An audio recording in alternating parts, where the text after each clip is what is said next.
Pendeta di tengah-tengah jemaat, alai aktif donasida membangun pelayanan-pelayanan internet, website, aplikasi, termasuk pelatihan-pelatihan lokakarya, seminar, ceramah-ceramah dalam pendidikan media dan sosial di resort-resort dohot gereja-gereja na dilayani nasida.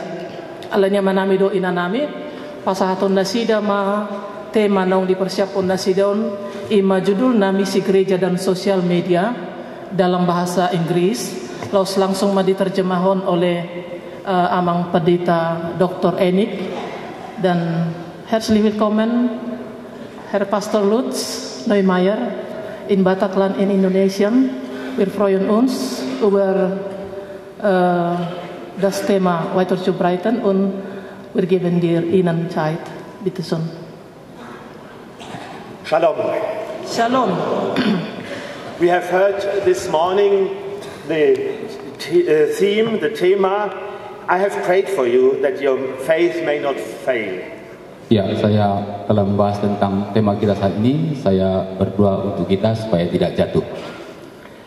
And I am myself parish priest, and this is most important to me, that I'm a parish priest, and besides I do social media a lot. Ya, saya adalah pendeta resort dan karena itu adalah sangat penting bagi saya sebenarnya untuk menyebarkan ini. Here you see a couple of the churches I have served in. Now this is my church. Ini adalah gereja saya, ya di Luzt. And I want to talk to you about social media and how we use it in the German church. Saya akan bercerita kepada Anda tentang sosial media dan bagaimana itu digunakan di gereja. The life has changed considerably, and we are all serving for our parishes, for our folk, our people, and want to be near them. Dan gereja telah berubah, dan inilah kehidupan kita, life modern, dan kita melayani untuk jemaat kita dan juga untuk orang-orang yang harus kita dekat kepada mereka. And our people are in our churches and they are constantly online. Dan gereja kita, jemaat kita adalah selalu secara terus-menerus online. We have heard about the temptation for Peter, and nowadays there are lots of temptations on the internet. Nah, Peter, seorang penulis, mengatakan bahwa kita sekarang berada dalam satu percobaan dalam dunia internet ini. We are all available for our people, we the pastors in the parishes and in the churches, and we, from my point of view, should be online available. Ya, kita memang seharusnya tersedia bagi orang-orang kita, apalagi bagi saya harus juga tersedia bagi jemaat-jemaat saya secara online. We should be online available to guide them online as well. Kita harus tersedia bagi mereka secara online untuk membimbing mereka. And the life has changed, we have just heard that. Dan kehidupan telah berubah. With the rise of the internet, it has changed in many ways, as it couldn't be envisaged 25 years ago. And communication has changed. We all have our phones with us. Ya, dalam 25 tahun belakangan ini bahwa internet itu telah berkembang dengan cukup pesat. Dan kehidupan komunikasi itu juga telah berubah. Dan pada waktu itu dulu kita memakai phone bersama dengan kita. Congregations are quite static, but on the internet it's very fluid and the life of the people is fluid. Ya. Jemaat kita itu sangat statis, padahal di internet itu sangat fluid, sangat cair.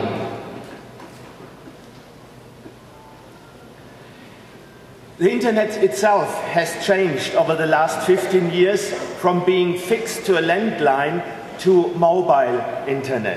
Internet juga telah berkembang dari hal yang fix dan sekarang menjadi online dalam 15 tahun belakangan ini. People are connected to the world all the time and wherever they are. Manusia itu saling terkoneksi satu sama lain dimanapun mereka berada. The internet is in the palm of our hands. Dan itu adalah bagian daripada bagian kita yang ada di tangan kita, handphone kita. So from being either offline or online, people are both at the same time. Nah, saat ini manusia dalam dua hal itu, offline dan online. And this is what I call the life has changed to be a hybrid life. Dan ini yang saya katakan bahwa kehidupan telah berubah kepada hybrid, satu yang campur kedua-duanya. People share thoughts and sorrows, pictures and videos, and thus take part in others' lives all the time. Nah, dalam hal itu mereka mencoba untuk berbagi, memberikan tentang pemikiran mereka, kesedihan mereka, gambar-gambar dalam online. Now to the church in the modern world. Nah, saat ini tentang bagaimana gereja dan dunia modern. By nature, churches and parishes are more conservative than the rest of the world. Ya, kita ketahui bahwa memang gereja sangat konservatif terhadap hal ini. In a changing world, the church can act as a repository of good and wholesome traditions that ground an ever-changing society. Ya, gereja coba berusaha melihara tentang apa yang telah ada selama ini, tapi inilah kita sekarang telah berkoneksi dengan yang lain. And it is good that it is so. Adalah baik sebenarnya untuk memelihara tradisi kita yang lama itu. The church needs to point to eternal truth and also remain faithful to all what is the tradition of our churches. Ya, gereja harus mempertahankan tradisi-tradisi yang ada dipegangnya selama ini tentang kebenaran yang sesungguhnya. But true is also what Martin Luther has said in Latin, Ecclesia semper reformanda. But Martin Luther mengatakan dalam bahasa Latin, Ecclesia semper reformanda. Church has to change the way, in many ways, and especially in the way it connects to people. Jadi gereja harus berubah dan harta ini terkoneksi dengan orang-orang. By the way, here you see a picture of Martin Luther, a statue in Wittenberg, his hometown. Nah, ini kita lihat monumen dari Martin Luther di Wittenberg. The church wants to be able, we all want to be able to connect to people with a modern, fluid lifestyle. And so the church has to become fluid, changeable and flexible itself. Nah, gereja harus juga menjadi liquid, seperti orang-orang juga liquid, cair dengan orang-orang lain. Being part of a physical congregation is an important part of Christian lifestyle and hopefully ever will be. Namun demikian, pertemuan-pertemuan fisik itu juga sangat penting bagi kita. But the church has to go where people are. That was what Jesus did, St. Paul and Martin Luther. Tapi gereja juga harus menjangkau orang-orang seperti yang dilakukan oleh Paulus dan Petrus. Increasingly, people are connecting with each other through networks, through technology, overcoming the physical boundaries of distance. Ya, harus kita akui bahwa manusia itu sudah meningkat bagaimana mereka online, interkoneksi satu sama lain, melebihi batas waktu dan tempat. Pete Ward, who is a professor at Durham University in the United Kingdom, said 15 years ago, Peter Ward, seorang dari Anglikan yang menuliskan buku, mengatakan ini dalam 15 tahun yang lalu.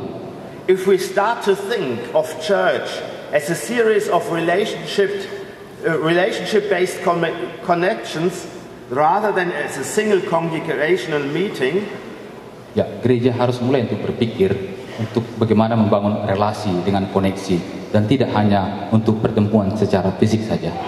Then we have an incredible wealth of complex relational connections, a network that stretches far and wide within the community, a kind of a liquid church. Inilah yang dikatakan dengan liquid church, cair. Bagaimana gereja itu harus membangun satu koneksi relasional yang cukup dan juga ada satu jaringan. So let us see church as a network of people. Mari kita lihat bagaimana gereja yang hybrid itu. The church wants to be able to connect with people in a modern life And the congregations are still important and ever will be. Ya, bahwa gereja itu haruslah dapat untuk koneksi dengan yang lain, terlebih dalam dunia yang liquid ini dengan kehidupannya yang serba liquid. But the church has to go where people are.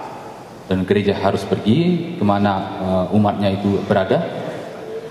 And the highest German Lutheran bishop, Heinrich Bedford Strom, said in an interview, seorang bishop Jerman, Lutheran Jerman, dia Heinrich Stewart, dia mengatakan, we want more people to talk digitally as well about their faith and post this on YouTube or Instagram.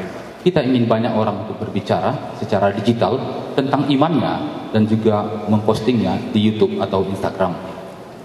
Is there a God?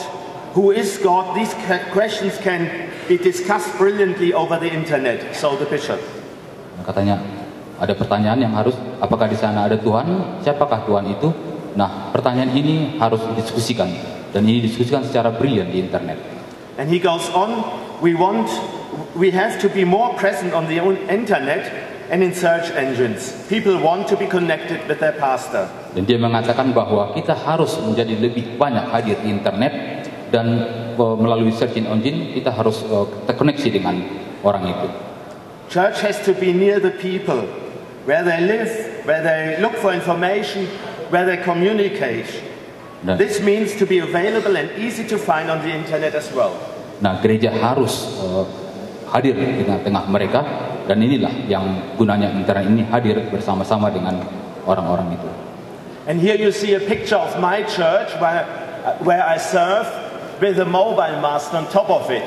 I have to say this is Photoshop, it's not real. Nah, seperti gambar yang Anda perhatikan, inilah gereja saya, di mana di atas sana ada tower internet. Dan ini hanyalah gambar Photoshop, bukan asli. I just want to make the point, we have the congregation inside and we have to be where the people are on the internet. Saya hanya mengatakan bahwa kita harus menjangkau orang lain dan itu bisa dilakukan melalui internet. Now, if this is the case, let's see into the practical things we do in Germany. Nah, mari kita lihat secara praktisnya bagaimana ini dilakukan di Jerman. With the launch of Facebook, social networks took off one after the other, YouTube, Twitter, Instagram, to name a few. Nah, inilah ada beberapa media sosial yang akan dipakai dan sering dipakai juga di. The church's mission is to reach out to people wherever they are. Nah, gereja harus hadir untuk menjangkau orang-orang di mana mereka berada. A good part of people's time these days is spent on social networks, probably you as well, where church can reach out to the people. Nah, itulah menjadi penting untuk bagaimana gereja hadir untuk menjangkau orang-orang itu. And this is not very difficult. Tentu ini tidak sulit. Let's start with Facebook. Mari kita mulai dengan Facebook. We all are on Facebook, most of us, a good number of us at least, and we can post on Facebook from our church life. Nah, kita mempunyai Facebook dan tentulah kita dapat mempost sesuatu tentang kehidupan kita. So we can post like the left picture if we have a special service in the future in a couple of weeks. Seperti yang digambar sebelah kiri itu, kita dapat mempost tentang hari-hari khusus atau acara-acara khusus di laman Facebook kita. And when we have had a special service, we can post pictures from this service as well, as you can see on the right picture. Nah, juga kita bisa post tentang event-event yang telah kita lakukan seperti yang kita lihat di sebelah kanan ini. In September, I've had a service outside, not in the church, and we had these funny instruments who are from southern Germany, not our area. They were different and special. So I took a photo of that and posted it, and many people looked at it. Nah, saya punya ada kegiatan gereja di luar gereja dan ada kegiatan di situ, ada sesuatu yang menarik dan saya posting dan orang melihat itu. So this is to attract people to look to see what we are doing in church. Nah, ini untuk mengundang orang, menarik orang untuk melihat apa yang sedang terjadi. But it's not only to to post on my profile. Churches and parishes can have a Facebook site of their parish. Nah, tidak hanya di laman saya secara pribadi, tetapi juga gereja-gereja juga harus memiliki Facebook ini. My parish has a Facebook site. We have about 4,000 people in our parish, and 25% have liked our Facebook site. Nah, gereja saya punya laman Facebook, akun Facebook. Saya memiliki 4.000 jemaat dan saya mempost ini dan banyak mereka yang menyukainya. We advertise what is going on in the future. Saya memberitahukan apa yang akan kita lakukan ke depan. And we show pictures when we had a big service, like you can see on the right side. Nah, seperti yang sebelah kanan saya post tentang suatu ibadah. And it's not only that we can have as a parish a Facebook site with Facebook algorithms having changed the last 2 years. It is important to have a group on Facebook of our parishes. Nah, itulah penting juga bagaimana kita membuat grup Facebook.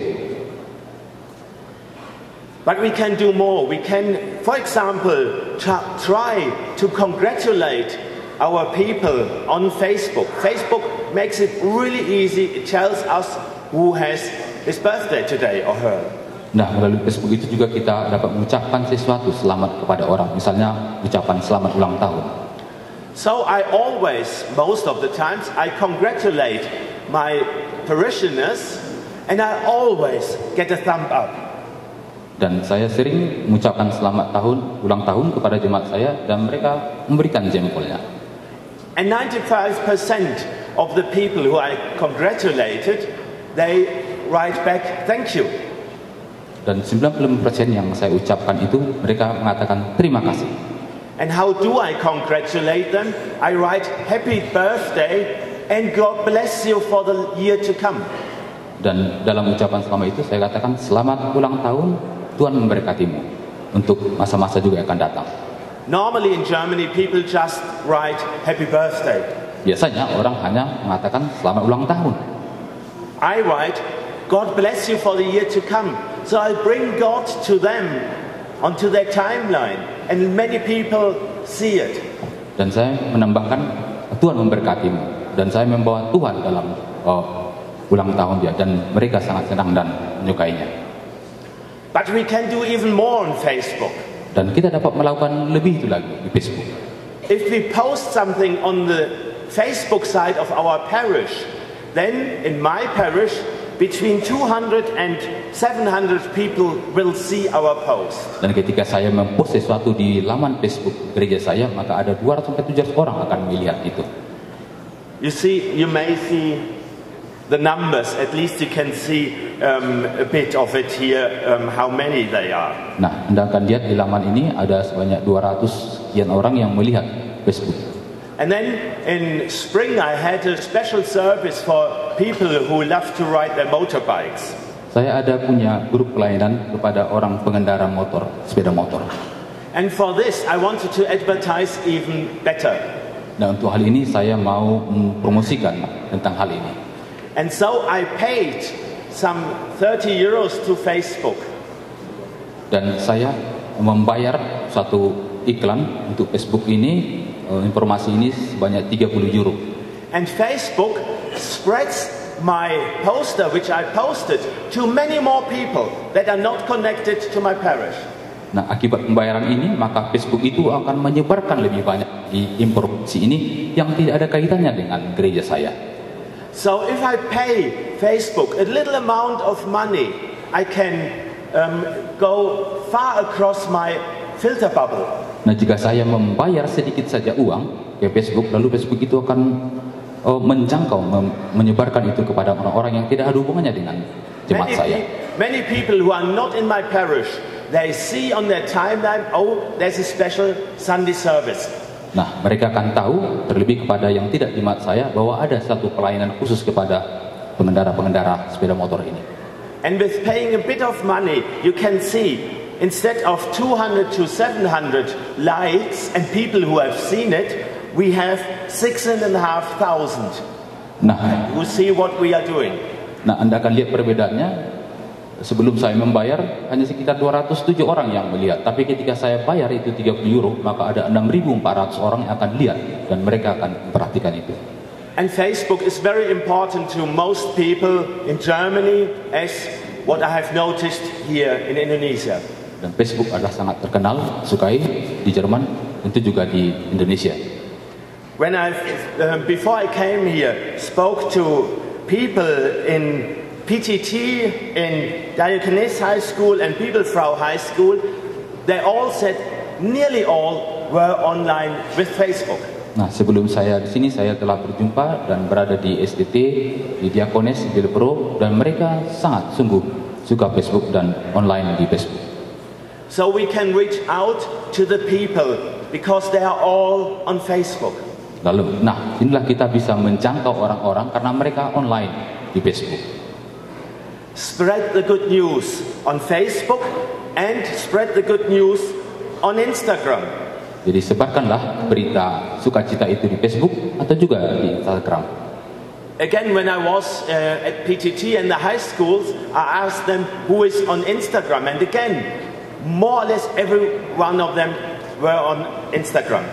Nah, ketika saya di STT dan di sekolah Diakonis, saya juga tanyakan, apakah kamu punya Instagram? Dan mereka katakan iya, mereka punya Instagram semuanya. And the people want to connect with us as the pastors on Facebook and on Instagram. Dan sesungguhnya bahwa jemaat kita juga ingin berhubungan dengan kita sebagai pendeta. And as an example, having spoken to these schools, I by now have 50 more friends on Instagram and some 40 more new friends on Facebook in the last 3 days being here in Indonesia. Nah, sejak saya 3 hari di sini, saya sudah mempunyai banyak teman lagi di Facebook dan Instagram, ada bertambah sebanyak 45 karena saya beritahukan Instagram saya. They looked for me and they wanted to be friends with me and they started talking with me. And I can say that 2 people have talked a bit about their lives with me during the last 3 or 4 days. Nah, mereka ingin berkomunikasi dengan saya dan sebagian sudah berkomunikasi dan menceritakan tentang kehidupannya pada saya melalui Facebook. They want to talk to their pastor and they want to talk to their pastor over the internet as well. Nah, sesungguhnya mereka ingin mau berkomunikasi dengan pastornya melalui internet. And on Instagram, you can do more or less the things you can do on Facebook.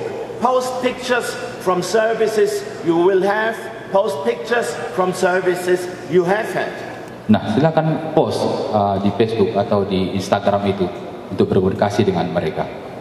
As you can see here on the right side, lots of pictures from the church life of my parish. Nah, ini ada beberapa gambar di jemaat saya, foto ini. And I have here in the middle, as an example, a picture taken after a wedding with a wedding couple. Nah, ini yang di tengah adalah gambar ketika pernikahan masuk-masukan. So many people saw, yes, there's a wedding here, and the friends of the wedding couple saw as well about their wedding in church. Nah, mereka melihat gambar ini, apalagi teman-teman dari yang sedang menikah. And there is more on Instagram. We can post stories. Dan ada banyak lagi Instagram yang kita bisa post tentang cerita-cerita kita. Some of you might have done this before. Mungkin Anda sudah melakukan ini sebelumnya. And with the stories we can reach even further out to other people. Dan cerita-cerita itu akan menjangkau orang-orang di luar dari lingkungan kita.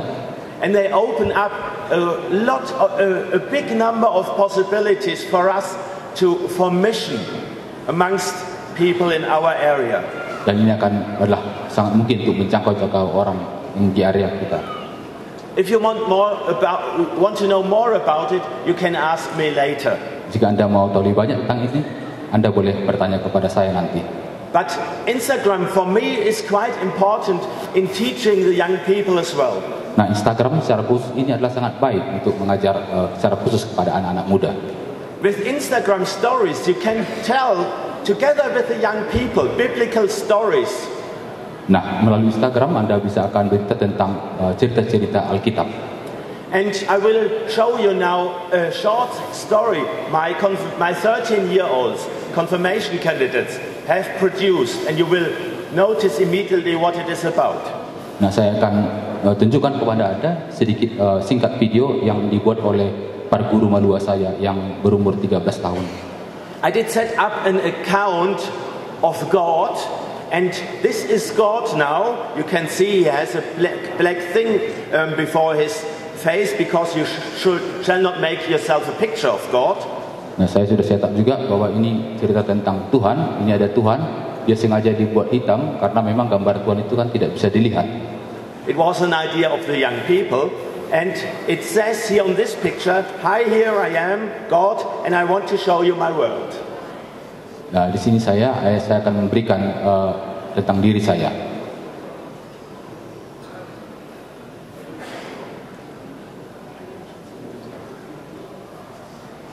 No, you can't. It's done. First day, a light comes up. Ya, hari pertama terang. Second day, water. Hari kedua tentang air. Oh, now it's getting complicated. Oh, just imagine. Ada persoalan. Ya, ini. Water everywhere. Wah, air ada di mana-mana. Above there is water, underneath there is water.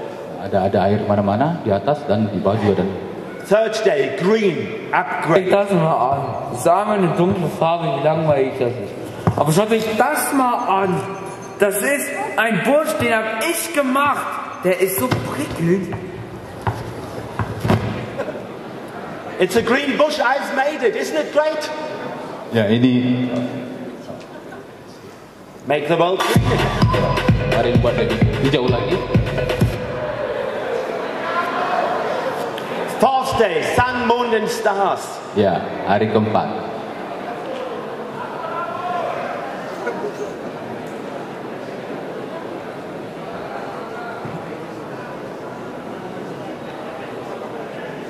Fifth day, could it be a bit more? Animals of the water in the skies. Ya, kita lihat